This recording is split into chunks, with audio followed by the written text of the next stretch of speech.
You are welcome to this lesson. In this lesson, we are looking at sum of arithmetic progression. If I have the progression AP here, which is made up of 2, 4, 6, 8, 10, 12, which is arithmetic, that is, there is a common difference of 2. Then, if I want to find the sum of this AP here, I'll just say sum of n. In this case, I know n. So 1, 2, 3, 4, 5, 6 terms. There are 6 terms. Sum of the first 6 terms will be 2 plus 4 plus 6 plus 8 plus 10 and then plus 12. Now I will rearrange them by adding them end to end. And by end to end, I mean I take the first and add it to the last. I take the second and add it to the last but one. So sum of 6 becomes 2 plus 12. I'm adding this to 4 plus 10. I'm adding it to 6 plus 8. Okay, so now as you see them like this, you simplify. So I have 14 plus 14 plus 14. Okay, so in order to make it very simple for you, assuming 14 were to be A, then 14, 14, 14, which will be A plus A plus A, will become 3A. Okay, so now I'll have it as 3 times of 14.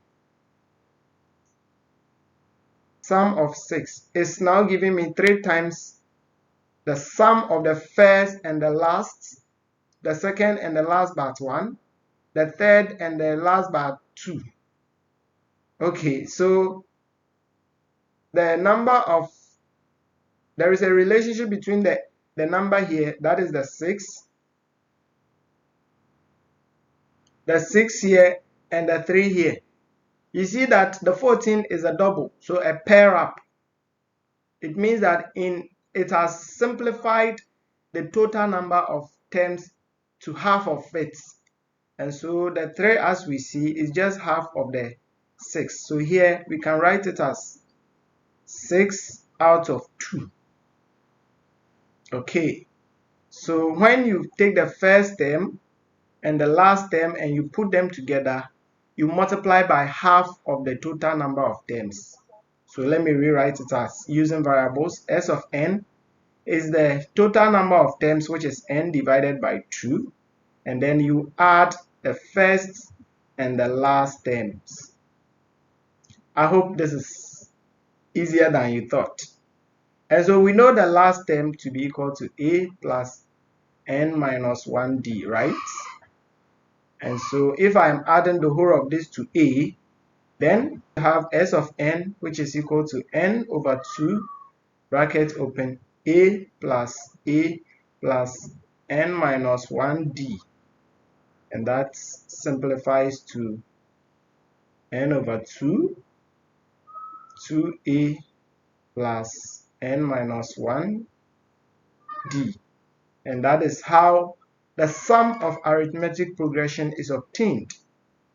On the other hand, we can say that, okay, fine, I want to double it so that I will use all the terms. So if you want to double it so you use all the terms, then sum of n is going to be 2 plus 4 plus 6 plus 8 plus 10 plus 12. So if you're adding everything together, you want to see every term covered. Then you have to write it in a reverse direction. So we have 12, we have 10, we have 8, we have 6, we have 4, we have 2. Okay, so now if I decide to add these two, then I take this one and this one representing first and last, this one and this one representing second and penultimate, and then it follows up to the last term and the first term again. Okay, so it's just I don't want to half it. I want to see the whole thing being put together. So when I decide to sum them, then because my sets are two double, I have the sum of two different APs rearranged. So this one, the sum is not just going to be one, it's going to be sum of two. So I'm just taking this as equation 1, this as equation 2, and I am adding equation 1 to equation 2. Since Sn and then another Sn are like terms, and I have two of them, then I should see 2Sn, right? So that's what I get. And then when I add this, I get 14. I get 14. I get 14 up to the sixth one.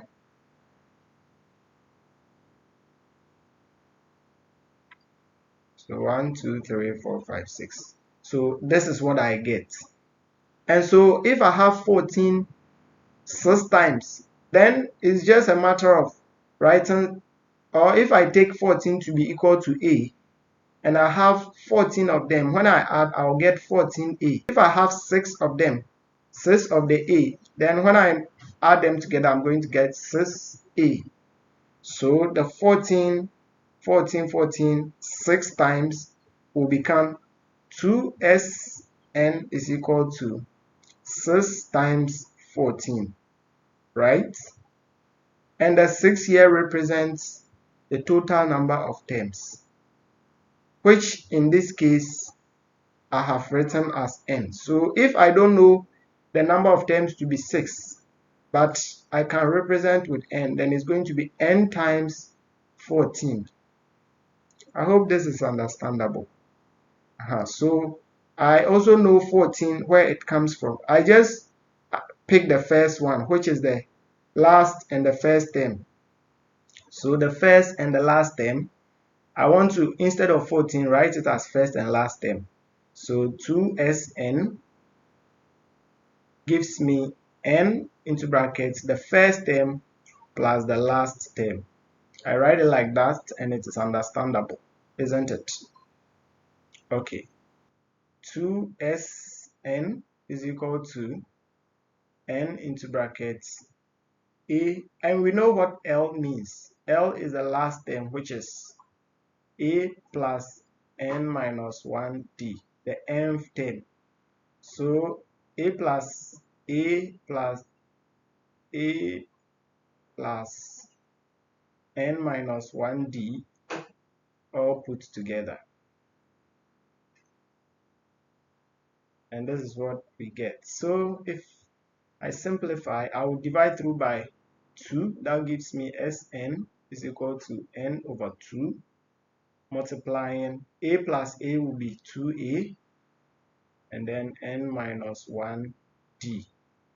And that is how sum of arithmetic progression is obtained.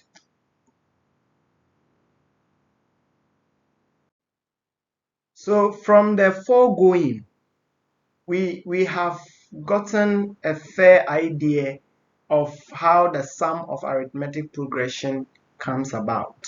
And so now we are going to use the variables to generate it neatly. Okay, so we have our arithmetic progression here.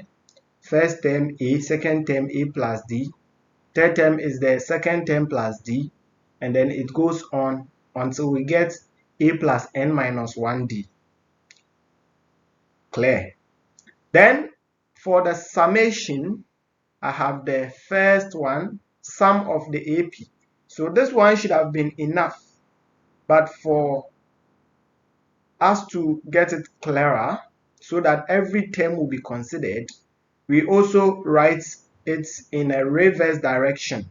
So the first term is in ascending order, the second term is in descending order, but the same number of terms, the same items. Okay, so now we are adding them term by term as in the arrangement. So this first term here goes with the last term. The second term here goes with the penultimate, and then it continues up to the last term to the first again. Okay, just as we used numbers to illustrate, that's what happens. So now let's generate.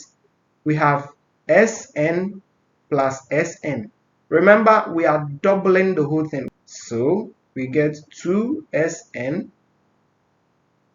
and this is equal to, when you add a to a plus n minus 1d, you obtain 2a plus n minus 1d. And then the second one, when you add a plus d to a plus n minus 2d, let's see how it be like.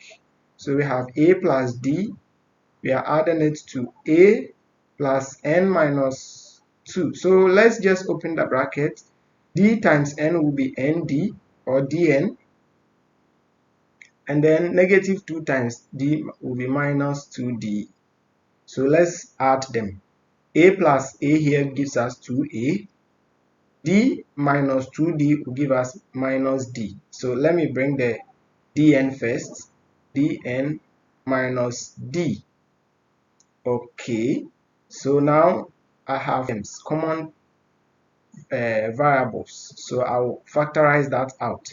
So I have 2a plus n minus 1, and then I factor out the d, and you see it gives us the same expression we had here.